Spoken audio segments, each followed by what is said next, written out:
Hey guys, welcome back to my channel. Today's episode we are going to talk about my breast augmentation. So I told everybody on Snapchat and Instagram that I'm going to be doing a Q&A with my surgery and recovery, all that stuff. So let's just kick it with the questions.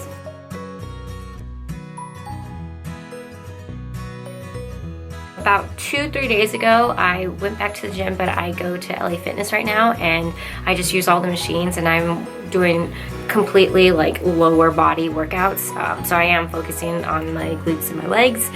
I am able to pick up a lot of things. I mean, I'm a very independent person, so I didn't want Dan to help me with a lot of things. That's just me being stubborn and probably stupid, but I do know my limits, and the doctor even told me, because I asked him and he says normally a person isn't fully 100% completely healed and settled until like maybe a year. Most people do go back to like their physical activity like after 4 to 6 weeks, and he said you're an athlete, you know what your body can and can't do better than I do, so I trust you to make good judgment on your limitations. So I am doing that. I haven't tried doing like any PVC pass-throughs. Like I haven't really done like anything as far as exercise goes, like with upper body, and I am gonna stay away from that. So, and I also did some core stuff, but like even like doing core, like holding something over my head and doing like the leg lifts, like I can't really extend back here. It just feels very uncomfortable. So it's just whatever you're used to, and like luckily because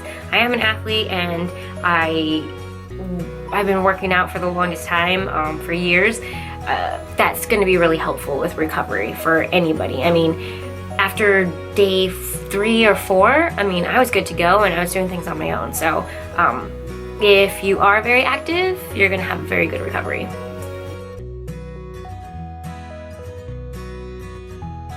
Do they feel weird or like your own natural boobs? Like, the very first day or 2, they were like really hard, and they were like, oh, I'll just show you guys. So they were like up here, and I'm only like 10 days post-op right now. And so they're still pretty swollen, but like my chest, like my boobs were like up to here, and they were hard as a rock. And after a week, I went to go see the doctor, and I saw him last Thursday, and he's allowing me to massage them now, and they are still kind of hard, but they are getting softer and they feel pretty normal. I mean, it is a foreign object that's in there, but they feel pretty normal. They're just firm, and like right here feels pretty normal. So if that answers your question. As you guys know, I am part of Stark Fitness and Nutrition with Leah and Jordan, and so I am doing the Legs Like Leah template, and I'm just adding some extra stuff in that. I don't think this is really about lubes. How do you deal with fear? Currently, I can't make changes for my future due to the fear of the unknown. It's something that you have to do. You have to be willing to like take a risk. You always have to take risks. I mean, find a positive in every negative. Like, kind of just jump into it, you know? What Dan and I are kind of dealing with something right now. Well, not dealing with, but like we're trying to make a life decision. Can happen in the next year. So what we do is get a list, and I get a piece of paper, he gets his own piece of paper, and we write down a list of pros and cons if we did this thing, and hopefully we can tell you guys in the future about it. We just don't want to jinx ourselves. But yeah, write down the pros and cons, and like really like lay out like a map. Like, I'm a very visual person, so if I see it like on paper and just like, you know, web chart or something, like that can be very, very helpful. But as far as like having a fear of the unknown, like, come on, we don't know what tomorrow brings us, so why not take that risk? Hey little Ricky, I just want to know, what made you want to do breast augmentation?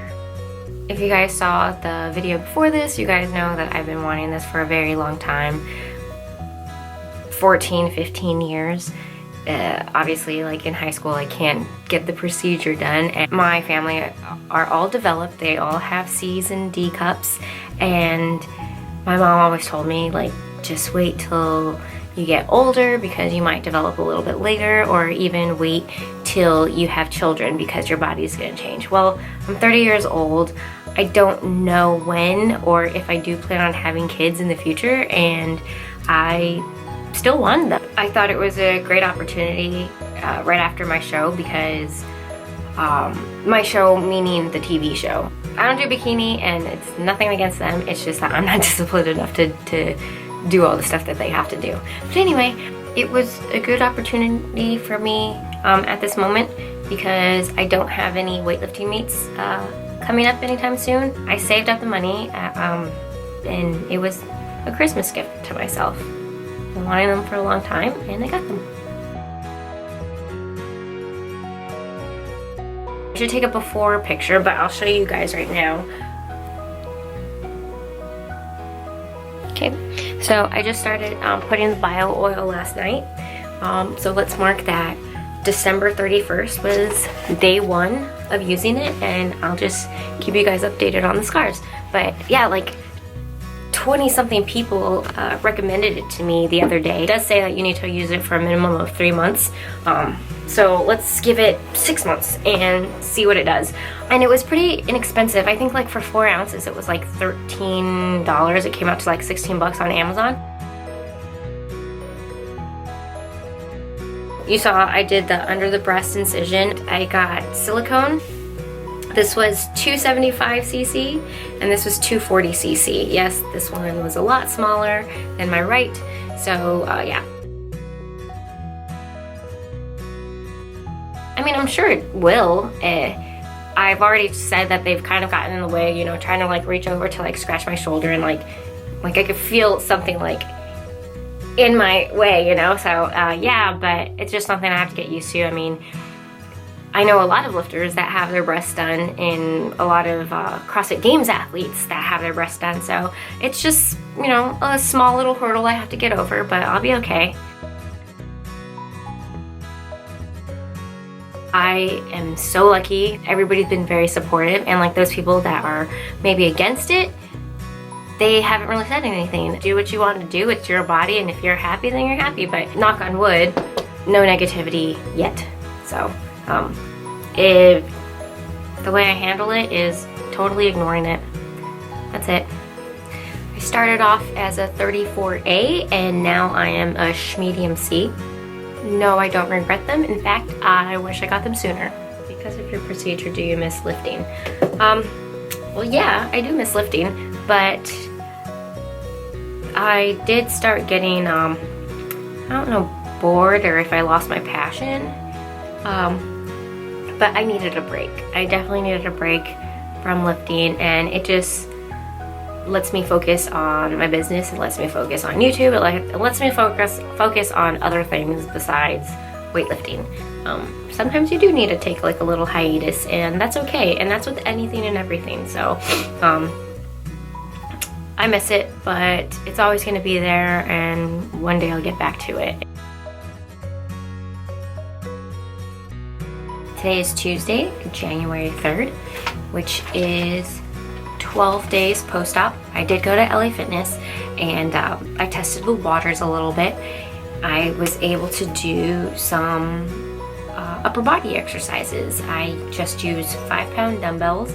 I was able to do high reps with lateral and front raises, and I felt awesome. Some people might think that like that's too soon. 12 days is way too soon to be doing stuff like that, and I'm gonna add stress to my body, but I've been active my entire life. I am an athlete, and working out is my job. So everybody's gonna have different recovery times, and obviously I'm not gonna try to PR on my snatch or clean and jerk. It was only 5 pounds, and if I really wanted to, I probably could have done 10 pounds, but I was being smart and just sticking with the low weight.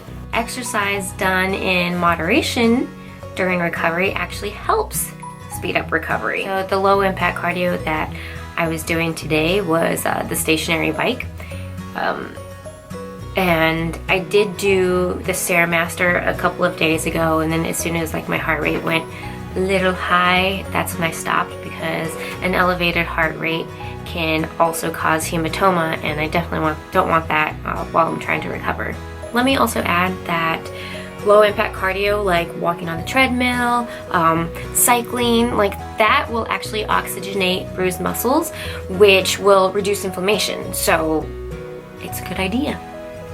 I have been wearing like high impact sports bras to reduce that excessive movement, but I really haven't been doing much movement. When I do go to LA Fitness and I know I'm gonna do some kind of light cardio, I do put on like a heavier bra. I do have like 3 or 4 sports bras from Ball Sport that are pretty high, and they're good for high impact, so I've been wearing those when I go to the gym. I just want to reiterate that everybody's recovery time is completely different. I mean, there are some people that can go to the gym for 6, 7, 8, 9 weeks, and some maybe 3 weeks. If it feels funny, don't do it, obviously. But if it feels good, I mean, there's no problem, and that's what my doctor and I discussed. The only reason why there might be some doctors out there that tell you not to work out you know, for 6 weeks or whatever, it's just because it's a liability issue. If you end up hurting yourself, like some people out there will put the blame on the doctors, like botching their surgery or whatever. So that's the only reason why doctors tell you to wait for so long. You need to do your research with these doctors and find one that understands the kind of sport that you do. People were asking me if I started tracking my macros again because they saw me on MyFitnessPal like hit 5 days in a row of tracking.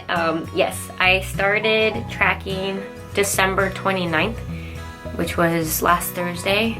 I mean, that's when I went back to the gym, so I figured, you know what, I'll start tracking too. But it's been loose tracking. I'm not being like super crazy obsessed about it because I don't really have anything to prepare for. I don't have a meet coming up or a photo shoot, so I'm tracking basically to make sure that I'm eating enough.